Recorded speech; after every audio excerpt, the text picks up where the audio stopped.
Hello and welcome to another session of Application Development Today. My name is Don Jackson. I'm your host. I'm also a Chief Technologist here at OpenText. And with me today, I'm pleased to welcome Mr. Mason Henry. Mason and I have been working together since probably 2017, where he was actually my mentor when I came into the pre-sales organization here at what's now OpenText. Formed a good relationship. Mason, if you want to introduce yourself. Yeah, certainly. Let's go ahead and level set that we're going to use that term mentor very lightly in this scenario with Don and your background. But yeah, so as Don mentioned, my name's Mason Henry. I started it back when we were HP in about 2012.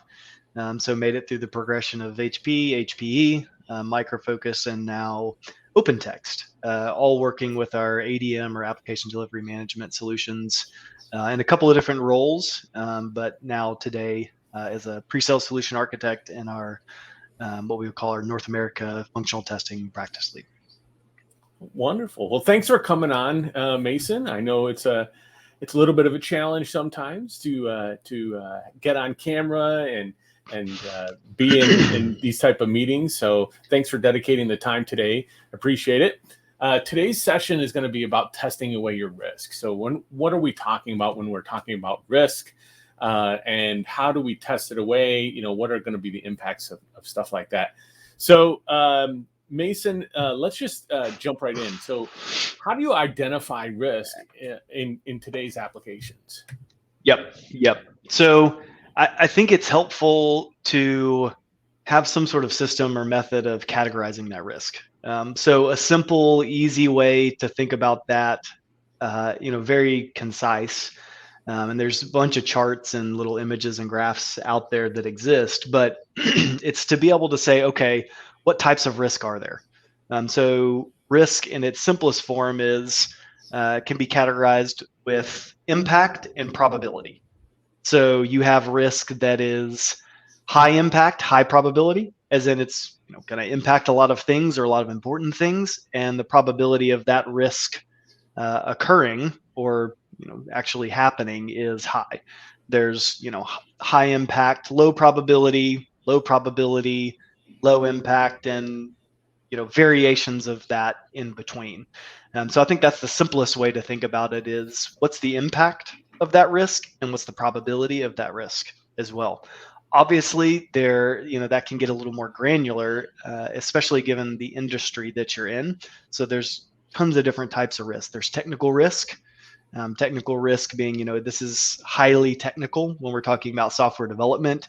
It's a very integral part of our application or our system. So the things that it's going to impact from a technical standpoint is broad. But there's tons of other types of risk. Obviously, there's security risk, there's legal risk, and that risk is different across every industry. Obviously, risk is going to look different for pharma than it is for financial, than it is for transportation, for energy, for tech. And obviously, all of those experience risk in different ways, which I think is, from a software development standpoint, which is why people like you and I have jobs at OpenText to be able to work with software that helps reduce that risk. So how do you go about identifying that risk? So you talked about categorization of that risk, but how do you actually identify that risk? So again, that can be big based on industry. So I think obviously we start with what are the regulations that are in place. Obviously, from a pharma standpoint, that's FDA regulations. From a healthcare standpoint, there's HIPAA. So obviously, you want to start with what are the big regulations that are actually in place, and let's assess our risk there. Obviously, if you're in a very unregulated industry, that becomes much more, potentially subjective. So it is that sort of knowledge within the teams of what's risk, what is risk, how do we want to define risk. That can have a financial impact, that can have a technical impact. So I think that, it's a tough question to answer because it's so different based on what company you're with, Sure. what industry you're in. But certainly starts with the, what are the regulations, and then goes into kind of back to that, how I initially answered that, of what's the things that are going to have the biggest impact and what are the things that are going to have the highest probability of happening or breaking. And what would you say then are common then, because we talked about different industries, what do you think are common risk factors in software development then?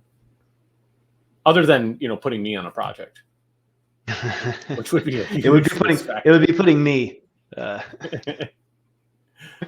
it would be putting me on a project. But risk factors in software development, I mean, you think about especially the companies that we work with at OpenText.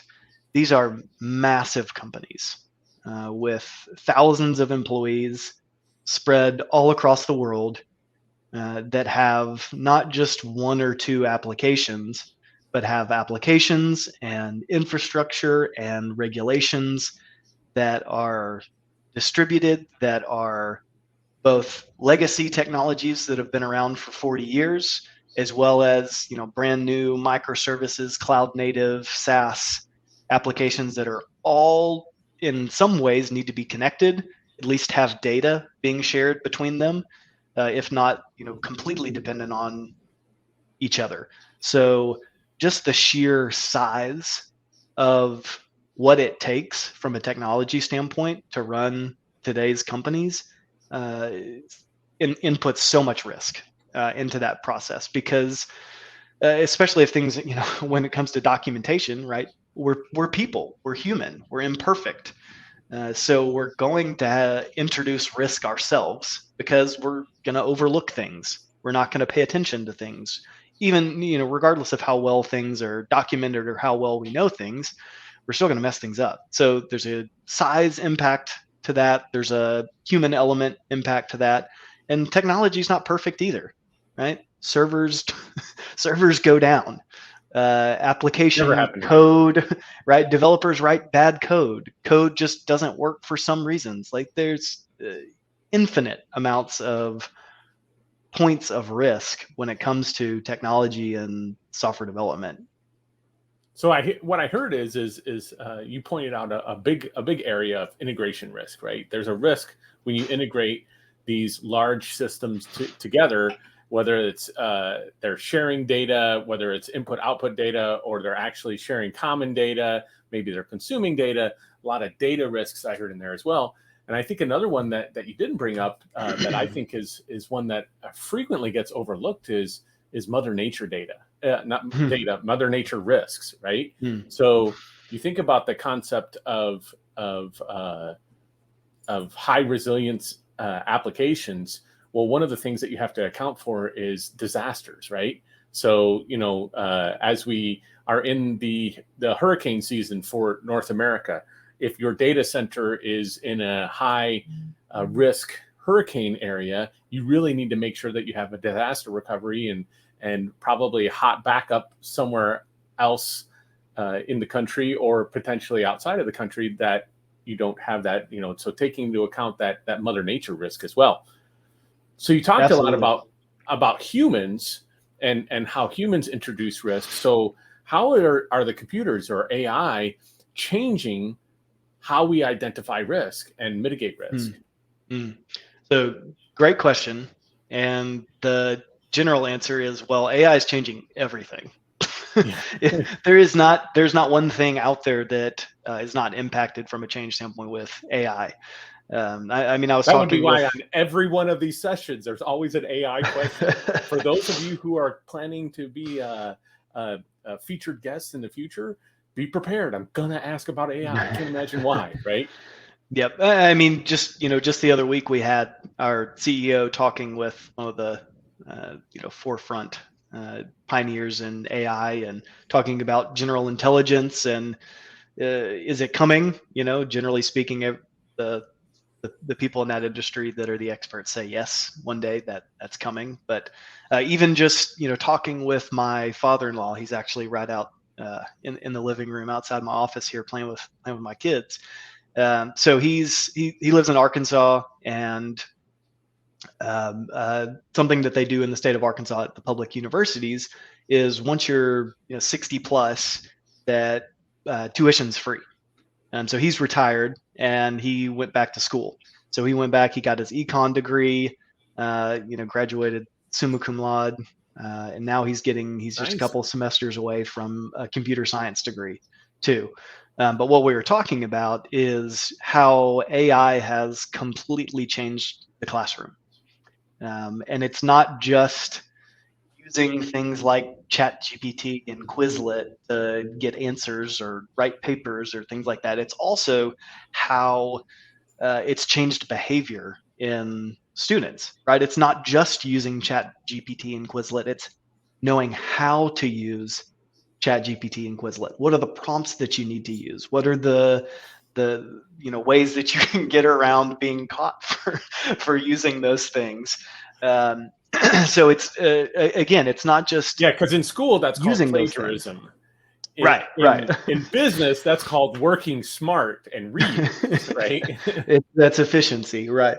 That's right. That's being efficient. But it's changed everything as far as how papers are written, how tests are given out, how critical thinking is impacted within the classroom. So it really brings up some interesting things on that front to say, I'm interested to see what this next generation looks like coming into the workforce, with things like that being the norm, right? Yeah. Having access to that as the norm.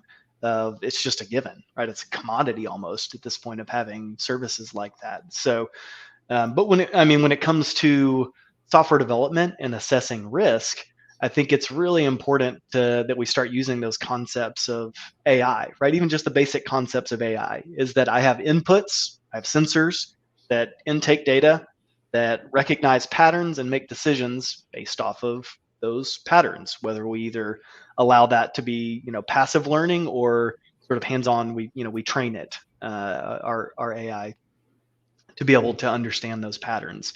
But from a risk standpoint in software development I think that starts with data, obviously. And there's so much data across so many different systems that's distributed. So I think there's a lot of importance in bringing that data together to be able to have a consistent data set, to be able to analyze and make decisions off that.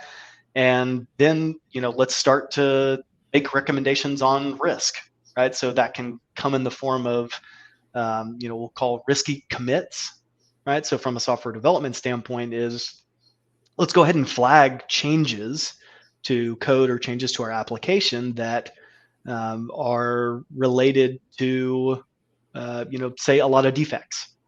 So if there's a change that's being made that is related to things that are already broken, we want to be able to flag that and say, look, this is risky because there's already a lot of things that are broken related to this. Or if it's changes to certain or specific files that we see consistently are the cause of the build failing, or even just changes that are recent, right? So the most recent changes, all of those things we can flag as sort of what we would call a risky commit.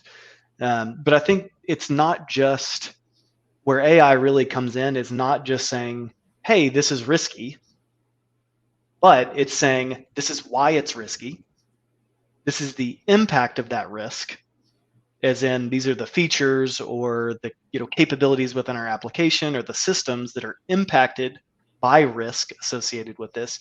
And then I think the biggest thing, which AI would help with, is kind of that last question of, okay, well, you've told me that there is risk, you've told me what's impacted by that risk, you've told me the cause of that risk, but what do I do about that? Right. So being able to have AI suggest to say, this is what you can do to most efficiently reduce this risk. What are the tests that I need to run? What are the features that need to be reviewed? All of those, be able to suggest very succinctly, do this and you'll reduce your risk by this much. I think that's really where AI comes in. And again, AI can help with all of it. I think you brought up something at the beginning of that answer that I hadn't really thought about before, is that this new generation coming into the workforce that are becoming AI native, right? And utilizing this, it's actually introducing a new level of risk, because we've all experienced dealing with a large language model like a ChatGPT or a Bard or some of the other ones out there, where it gives you bad information, right? With What? such confidence. But now you have people that are learning to do software development and are coming into the workforce utilizing these tools. Well, I think that makes code reviews much more important than they have been in the past. And the idea of multi-developer teaming development, because you have people that are frankly, they just don't have the experience yet to understand whether or not the suggested code that they got from this generative AI is actually bad code. Is it secure code, right? I mean, it's not just logically correct, but is it secure code? Was it written properly? How was that large language model trained, and was the training data good? I think that's a whole new level and layer of risk that's introducing into the workforce with that we in software development are going to have to figure out the best way to handle that. I don't have the answer to that, but the first part, I've had this conversation when I was talking about self-healing as well. The first step of healing is understanding that you have a problem, right? And recognizing that you have a problem. I think we've identified a problem here that will have to be addressed. So you've talked about using data to determine risk. So it kind of brings me up to, how do you ensure that that the risks that are being identified are truly objective risks versus subjective risks? So I started my career back in the 90s, way back in the 90s. Yes, I know, the last millennium. You make all the old comments that you want. That's fine. I don't mind. But the way we identified risks frequently, you would be in a meeting, in a project status meeting, and somebody who was intimately involved and knowledgeable about the business would be identifying risk, and it was really based on their knowledge that they had because of where they came from. We used to call that tribal knowledge, right? It was something that they knew because of their experiences. And it seemed to me sometimes the risk that someone would bring up, you could be sitting there and going, I don't understand how that could possibly be a risk, but sure, okay, you're the expert. How do we ensure that we're getting away from the subjective risk and really identifying objective risks? And I know you answered most of that question previously, but I just want to call it out. No, that's a really important question, and some good points that you made there. I think a part of that is just the nature. I talked about it a little bit earlier. Is just the pure size and distributed characteristics of companies today. Is that we're massive. We're as people located all over the world. So there's differences, time differences, cultural differences, communication differences, just from a human perspective, that makes that really hard. And then from a subjective standpoint, that's really where, when I go in, and I've talked with a lot of companies and a lot of clients over the years, is that a lot of how they assess risk is subjective. It's that this person is an expert because they've been there for a long time, and they just know, right? They just know the areas of the application, right? They just know. And that can be a team or a person or a group of teams that just understand or just know where the risk is, where the risky parts of their application is, what the risky parts of what the impact of those things is. But again, that's not traceable. That's not repeatable. That's, people leave companies all the time. People forget things all the time. And especially with companies this large, right? Somebody could make a change that person doesn't know about. It could have an impact on whether or not that risk is the same or still associated in the same way that they knew. So while in a lot of cases that subjective risk is okay, it doesn't significantly reduce that risk. So if we can have a system to be able to categorize that risk, what type of risk is it? A system to be able to score and scale that risk, that we have consistent measurements and metrics to be able to score that risk, and then having that system that is able to clearly show what is the impact of this risk, what are the areas of our application, what are the features, what's the business impact to this risk, is crucial. And then I think, when we talked about things of AI, is then suggesting what are the things that you can most efficiently do to significantly reduce that risk is really, really important. So I think if, and that's objective, because we have this consistent scale, it's documented, it's easily reported upon.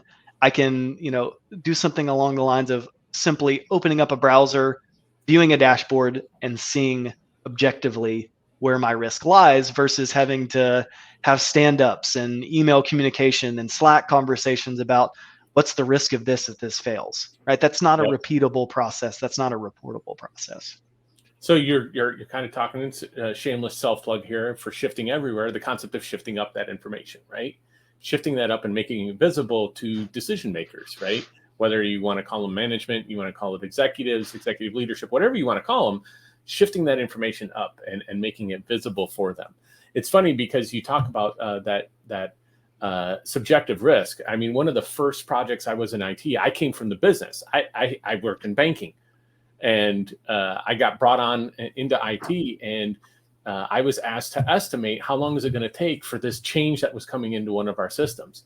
And my estimate came back after doing some analysis and what I knew about the business. I'm like, this is going to take 28 days to make sure once the change is quote unquote ready, right? Air quotes again, ready. It's going to take us 28 days to verify that change was adequately put in. And people were going absolutely bananas over my estimate, and ended up taking 27 and a half days.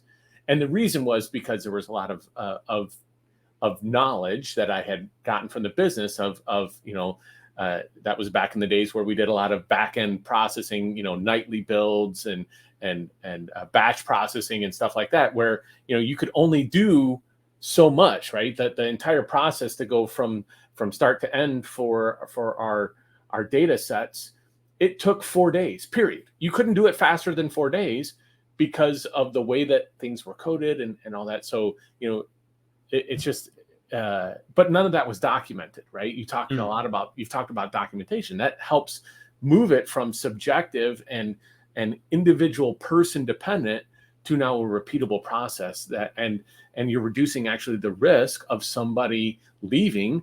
The saying of, what if I get hit by a truck? Well, okay, I like better, what if I win the lotto, right?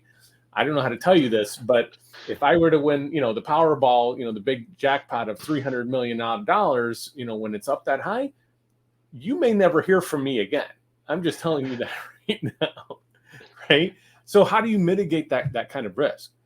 So we're talked and we flowed a little bit into mitigation of risk.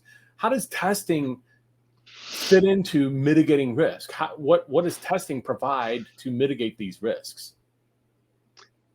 Well, I mean, let's break the term testing down to its simplest form. It's trying it out before we do it for real. Yeah. Right? So if we can go through all of those scenarios and be creative with those scenarios, that's going to be able to allow us to find and understand where that risk may lie. So not only is it going to potentially remove that risk, we can identify new areas of risk as well. And I think that's where collaboration, the term collaboration comes to mind when we talk about reducing risk through testing, is because we have to have, in order to do that well, we have to have multiple personas involved in that process of testing. it can't just be a test automation engineer that says, and I'm embellishing a bit, right? But that gets handed a number of manual steps and is said, okay, automate these. But it can't just be the person that comes up with those steps from the business, doing those steps manually. Because again, we talk about sheer size, sheer number of systems, applications, interdependencies, integrations. You have to build automation into that. So you have to have a technical skill set, but you also need to be able to have that person that truly knows the business process. So to have those personas come together and have that collaboration to say not only what are the most important things that need to be tested, but how can we most efficiently test those things is really important in mitigating that risk, because just sheer time is an element of risk, right? If everything is manual and there's no automation built into those things, that's introducing risk, because obviously we can't get through thousands of test cases for every change if we're doing all those things manually. So, when we talk about testing and reducing risk, I think that's where that collaboration term comes in for me as being really important, is that we have to have that collaboration, but we have to have a mechanism for that collaboration as well to be able to involve and have a consistent platform to be able to allow that business user, subject matter expert to be, in collaboration with that tester that has that technical skill set as well. And I think that collaboration that you're talking about as well, you get to this diversity of thought that of how to test too.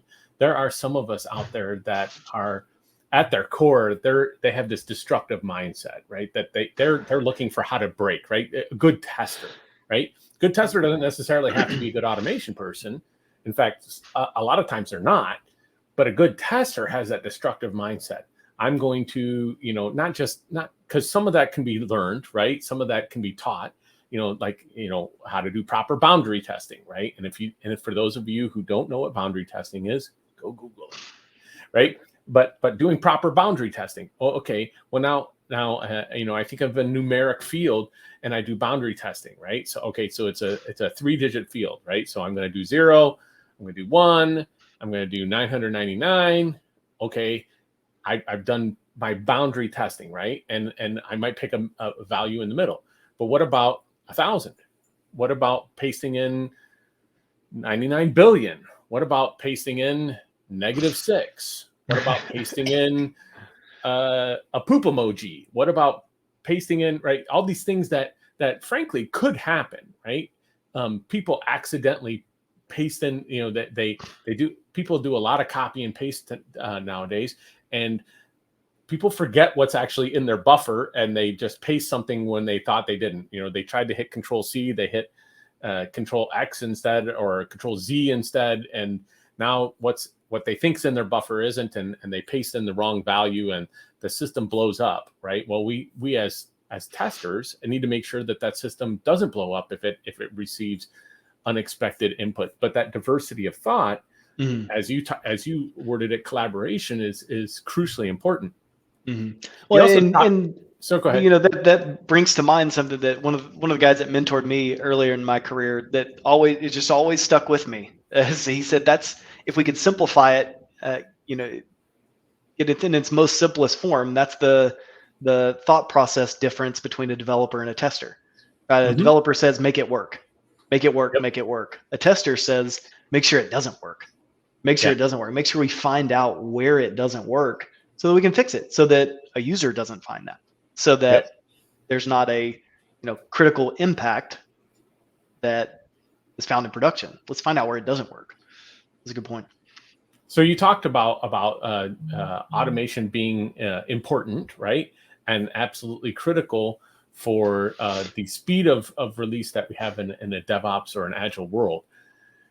One of the ways that you can speed up that automation is to do API testing, test at the API layer. And there's a lot of people who do a lot of their test automation at that API layer. Is that good enough? If I test all my APIs, is that good enough? And if not, why? So I'd say it's better than nothing.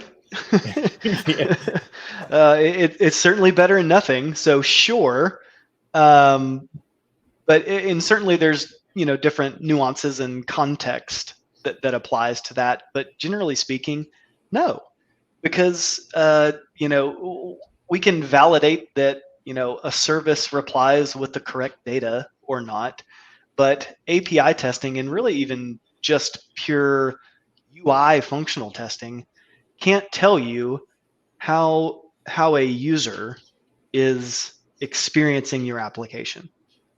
It can't tell you what they see, what they experience, what they feel, even how what it makes the user feel and their interaction with the application. So there may be some cases where API testing is enough and certainly better than nothing, but it's only a fraction of the full scope of testing, right? It's not, and again, it's not just API, it's not just UI. It's really important to understand how a user and different types of users and different types of personalities and cultures and backgrounds, like that all needs to be the focus when we look at testing in order to most significantly reduce risk. So profiling your end user and making sure you do that. And I apologize, I broke one of our own cardinal rules here on application development today, right? I did not DYA, I did not define my acronym. Define your acronym. API, application programmer interface, UI, user interface. We talked about UX, user experience testing. So I apologize. I'm sure that the guys are going to love putting up visuals into this. The production guys are going to love being able to catch me on DWA. You led me astray. I didn't know that was a hard and fast rule. Yeah. So how does that user experience testing differ though, right? So you talked about being able to, that we need to capture that, but how does that level of testing, user experience testing, differ from UI testing or API testing? Yep. So again, when it's not just validating whether or not something works, right? It's not just that we want to make sure that when our application makes a REST call, that the data is populated correctly within the UI. That's certainly important. If that doesn't work, then it doesn't really matter what the user experience is like, because it just doesn't work. So that's certainly important, but it doesn't take into effect that human element. And that's so important because it doesn't matter how good your service is, whatever your good or service is that you're providing to your customer. It's, if they don't have a positive experience with that service, it's going to, from a technology standpoint, it's going to impact their trust in your company, in your brand, in your service. It's going to affect their loyalty to your brand, to your company, to your service. So, especially when you're talking about customer acquisition, which is one of the most expensive business ventures you can do, is customer acquisition. If your initial form of engagement has user experience problems, users in today's world will just abandon, right? There's so many competitors out there. You think about a banking application, right? If I am thinking about switching banks and I go check out this other bank and I get on their app and I try to register as a user so I can do it, and they have a gray background which is pleasing to the eye, and I type in my email address and it pops it in there, and it does it as white on a light gray background. Well, I can't even see that as a person. Now, functionally, that pass, right? That's a pass test functionally, right? The value came in, it was properly formatted, it was underscored because it's an email address, the value that I typed in showed up, pass, right? User experience, it's that the visual contrast isn't sufficient that it could pass, right? So that's a user experience defect. Now, me as a customer, as a potential customer, I see that. I can't even tell if they got my email address correct. I'm going to the next bank, right? And you would be really surprised, talking specifically to the banking industry, you would be incredibly surprised around the metrics of how quickly people will leave a bank because of their mobile app. I Sure. was Yeah. shocked when I saw those things. Even if your interest rates are better for your checking and savings accounts, rates for CDs are better, it doesn't matter. If they have a poor experience with the mobile app from a functionality standpoint, an experience standpoint, or even a performance standpoint, people bail altogether on a bank because of their experience in the mobile app. It was just really shocking to me. Yeah, and one of the things that I did some research, and the metric that I had, and I'm not making this metric up, but it was 68% of people will spend more money on the brands that they trust, which is just rocks the mind to think about how important trust is when it comes, which user experience has a big is a big contributing factor to trust. If your user experience is bad, I don't trust them, right? If my user experience is good, 68% of people are willing to spend more money on that brand that they trust for the same product, same value that they get, just because they trust them more. So I can't emphasize user experience and testing the user experience enough. Yeah. So go ahead. You brought up two things quickly there. One on the trust side as it relates to risk, and then the user experience side. 2 points I wanted to make there that you brought up. So one, generally speaking, when we talk about that user experience, we talk about trust, we talk about mitigating risk. It's trust is that's a part of life. Like, we want to be able to trust people, right? That's something that is a part of everyday life.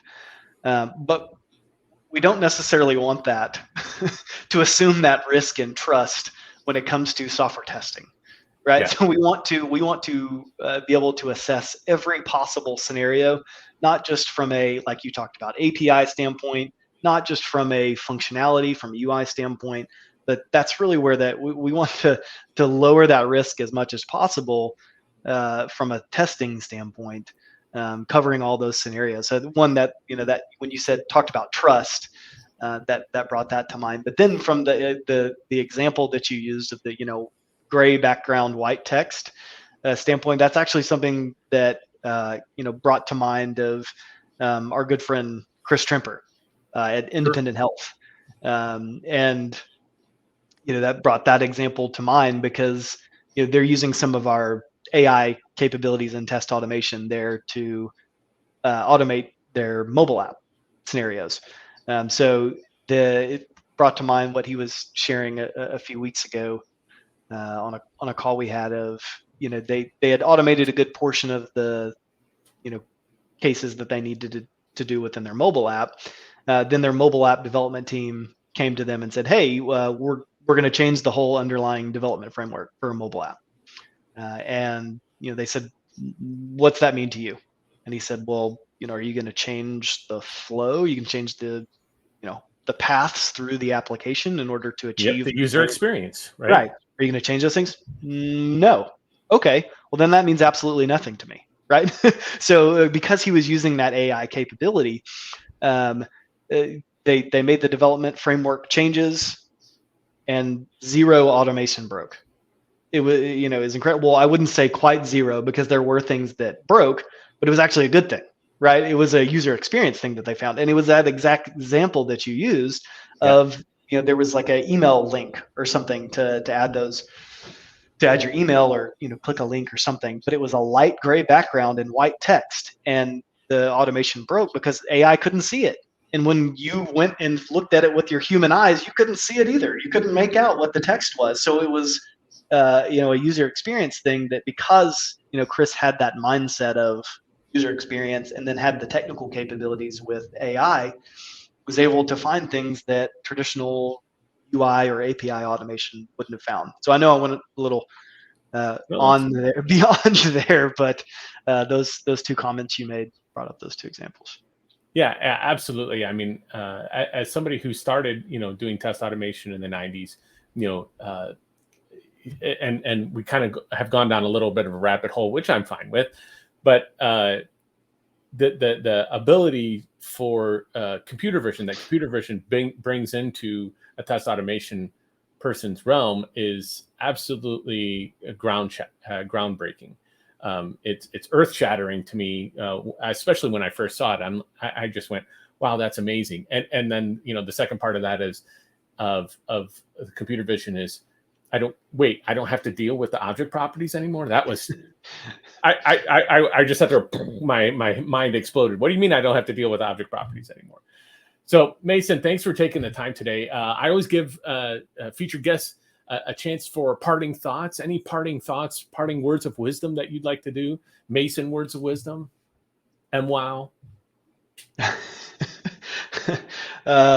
No real words of wisdom from me today, other than thanks for having me. Thanks for considering the little tiny bit of knowledge about not much that I have to be valuable enough to come on your podcast and talk about things like risk.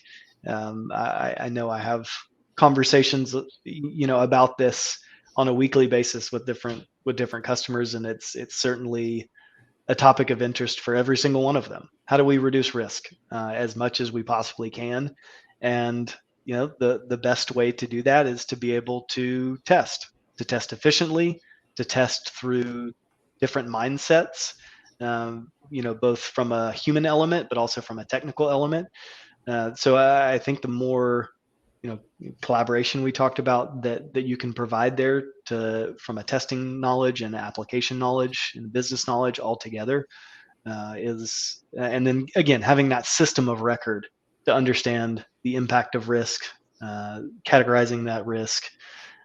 Those things are really important to be able to do those things. So thanks again. Absolutely. Thank you again for taking the time today. And tune into our next session where we're going to be talking about test data management in a modern DevOps, or maybe you're doing value stream management world. I'm looking forward to having that conversation. If you've done test data management in the past, we're going to be talking with a couple experts in the field about how has that changed with modern practices, or has it not changed, right? Are the rules still applicable? Do you still do it the same way or what? So I look forward to having that. And once again, Mason, thank you so much for taking the time today. Yep. Thanks, Tom. Have a great rest of your day. You too. If you liked the video, please click the like button. And don't forget to subscribe to our channel so that you get notified when we release new videos.